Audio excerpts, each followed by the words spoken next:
आज तो बहुत मजा आएगा, शरारत करने का अभी तक सर नहीं आया, लगता आज छुट्टी पर हैं। इस्लाम अलैकुम बच्चों, मुआफ़ी चाहता हूँ, आज मुझे कुछ देर हो गई। आप सबको एक खुशखबरी देनी थी कि 2 दिन बाद पेपर आ रहे हैं। उम्मीद है आप सबने अच्छे से तैयारी कर ली होगी। ओ शट, मैंने तो कुछ याद ही नहीं किया और मैं तो हारना भी पसंद नहीं करता। आज मुझे खूब मेहनत करके पढ़ना पड़ेगा, समझ नहीं आ रहा। ये सब किया किताब में, अब मैं क्या करूँगा। लगता है मुझे अब हार का मुंह देखना पड़ेगा। बच्चों, आज मैं आप सबको एक कहानी सुनाता हूँ। एक मदरसे का आलम निहायत तुनदखो और सख्तगीर था। वो फूल से नाज़ बच्चों को बात बात पर पीटता, किसी के नरम गाल पे तमांचे मारता और किसी की शफ़ाफ पनडली को शिकंजे में कहता। आखिर लोग उन्हें तंग आकर और दिल बर्दाश्ता होकर असको मदरसे से निकाल दिया और एक नेक दिल, परहेज़गार और नरम तब उस्ताद को ले आए। वो ज़रूरत के बगैर कोई बात मुंह से ना निकालता था और किसी को मुतलक दिख नहीं देता था। रफ्ता रफ्ता तलबा के दिलों से उस्ताद का डर जाता रहा और वो पढ़ना लिखना भूल कर हर वक्त खेल कूद में मशगूल रहने लगे, यालिफ एक दूसरे से लड़ने में वक्त गुजारते। गर्ज मदरसा बाजीचा इत्फाल बन कर रह गया। लोग जब ये कैफियत देखे तो मजबूरा पहले उस्ताद के पास गए और इसे समझा मीना कर फिर मदरसे में ले आए। एक बादशाह ने अपना लड़का मकतबा में भेजा। इसकी बगल में चांदी की तख्ती दी जिस पर यह बात सोने के पानी से लिखी हुई थी कि उस्ताद की सख्ती बाप की मोहब्बत से बेहतर है, उस्ताद की सख्ती में नसीहत होती है। उम्मीद है आप सबको इस कहानी से कुछ सीखने को मिला होगा। बाकी की क्लास कल होगी। अल्लाह हाफिज।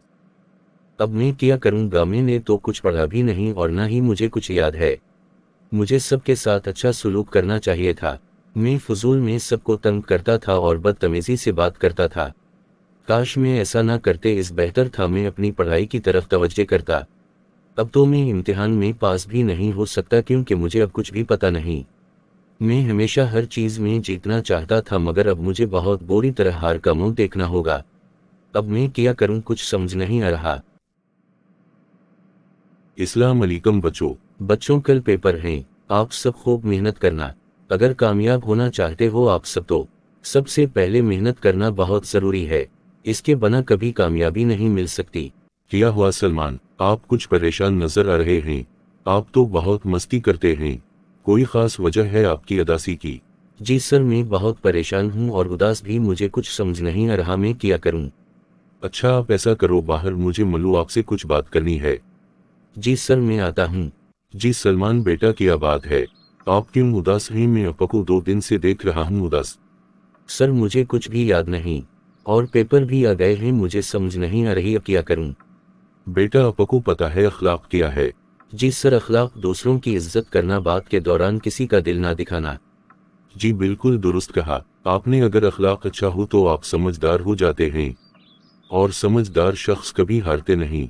कोशिश किया करो सबसे अपना अखलाक अच्छा रखो और अपनी पढ़ाई की तरफ तवज्जो करो। इंशाअल्लाह कामयाबी आपके कदम चूमेगी। आज रात खूब मेहनत करना और सुबह पेपर दो, इंशाअल्लाह सब ठीक हो जाएगा। जी सर, आपने दुरुस्त कहा, मुझे कोशिश करनी चाहिए। कैसे हैं अब्दुल रहमान भाई? जी मैं बिल्कुल ठीक, अल्लाह पाक के करम से। आप कैसे हैं सलमान भाई? जी मैं भी ठीक, अल्लाह पाक के करम से। सलमान भाई बहुत अच्छा लगा आप इस दफ़ा तीसरे नंबर पर आए। अल्लाह पाक आपको और ज़्यादा तरक्की दे, आमीन।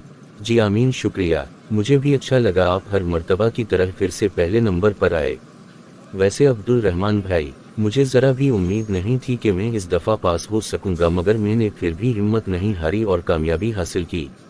जी सलमान भाई, बहुत अच्छी बात है, वैसे भी इंसान को कभी भी नाउम्मीद नहीं होना चाहिए। जी अपने दुरुस्त कहा अब्दुल रहमान भाई। ठीक है अब्दुल रहमान भाई, मुझे अब घर जाना होगा, बाबा को भी तो बताना है। जी सही सलमान भाई, अल्लाह हाफिज। जी अल्लाह हाफिज।